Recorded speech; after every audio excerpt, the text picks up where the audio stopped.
The intention was solely to register Black and brown people to vote. So we came together with over 24 nonprofit organizations. Our goal was to turn in 50,000. We exceeded that with 91,000. From March of 2018 to November of 2018, y'all registered over 90,000 people. How did you do that? It's a simple equation. You use the trusted validators in the community. You have to meet the people where they are. Going to the African American churches. We had a huge volunteer network. NAACP, the Immigrants and Refugee Rights Coalition. It was relationship building. It was trust. It was intentional and strategic. Was your understanding you had to turn in every form, no matter how sufficiently completed it was? Yeah, we met with Linda Phillips from Memphis, the election commissioner in Nashville, Davidson County, Knoxville, and those were the questions that we asked. In the event that we have incomplete forms, should we disregard them? And we were told no. Every form that you touch has to be turned into the state. Once someone puts their information on it, you now become liable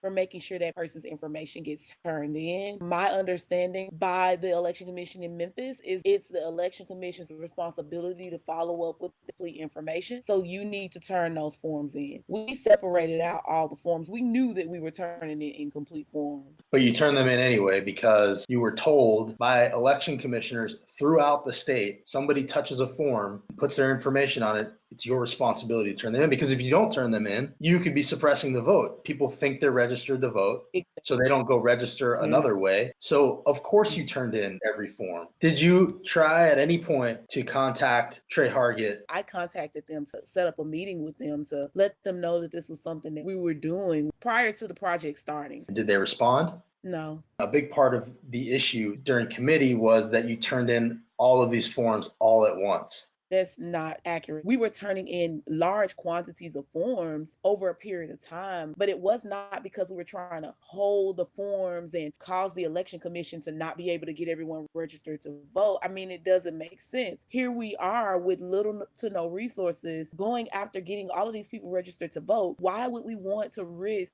not having those people actually be added to the rolls? It just doesn't make logical sense. The issue was people were extremely excited. Celebrities encouraging people to register to vote. Taylor Swift in Nashville, we had the oversight referendum that was gearing up. So people were activated. We capitalized off of that. And so it may have felt overwhelming for the election commission. I pay taxes and that's what I pay for. We want people in our state to be registered to vote. We're the volunteer state. It doesn't look good for Tennessee to be 50th. Our numbers reflect the voter suppression tactics that our state legislators have employed across the state. And it is sad. Definitely seems intentional. Not that long ago, we were in the 20s. We're at the very bottom because of things like this. At what point did you realize they had a problem with what was happening? When Linda Phillips decided that she would hold back form, we started getting a lot of pushback, hearing things in the news. This was more than just about voter registration. This was about holding on to power. Like, let's be real. Policies are not reflective of the people in Tennessee, and that transcends across racial barriers, socioeconomic statuses. People are struggling. Hospitals are closing. No one is being paid fair wages. I mean, we're all experiencing the same thing. What would happen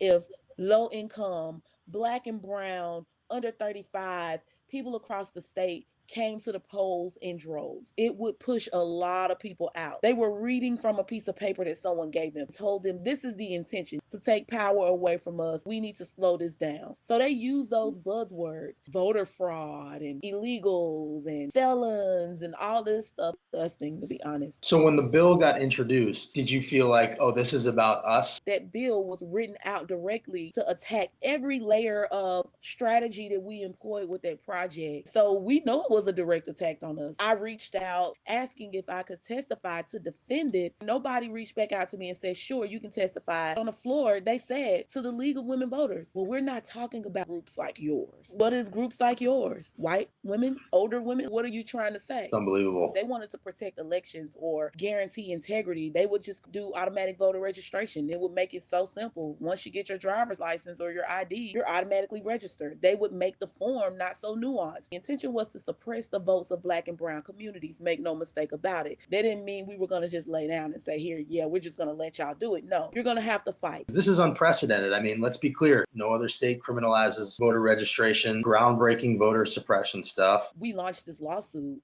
because we knew the only way we're going to be able to reason with them is in the courts. That's why I love America, because America was designed on principles that give people power to be able to hold elected officials accountable. You have a group of black women, black men. Our state legislators weren't going to listen to us. They laughed, they mocked us, made silly face. You were there, Justin. You saw it. They were terrible. It was all just to antagonize us. And so we had to do what we had to do. The judge really just undressed the whole law, basically parroting everything the critics of the bill said. She called it a punitive scheme. Everybody needs to call down and check on Trey Hargett's ego. I'm pretty sure he's going to appeal it. I have no idea what Trey Hargett's going to pull out of his hat next, but I can tell you, and I hope he's listening, that I will be ready for it. We do this 100% volunteer. Trey Hargett has the time and the resources to sit back and strategize on how he's going to suppress the vote of young, black, single mom, you name it, anybody that's not a wealthy white male. I am sitting back waiting for whatever big elaborate scheme he cooks up next, and I will be on his ass. I love it. I respect that you're not letting this discourage you at all. We're on the right side of history. When everybody votes, when everybody is an active contributor to our democracy, our laws, everything looks different. It reflects the people. We believe that our ancestors fought for that freedom and that inclusion, and it is our duty and our obligation to protect that.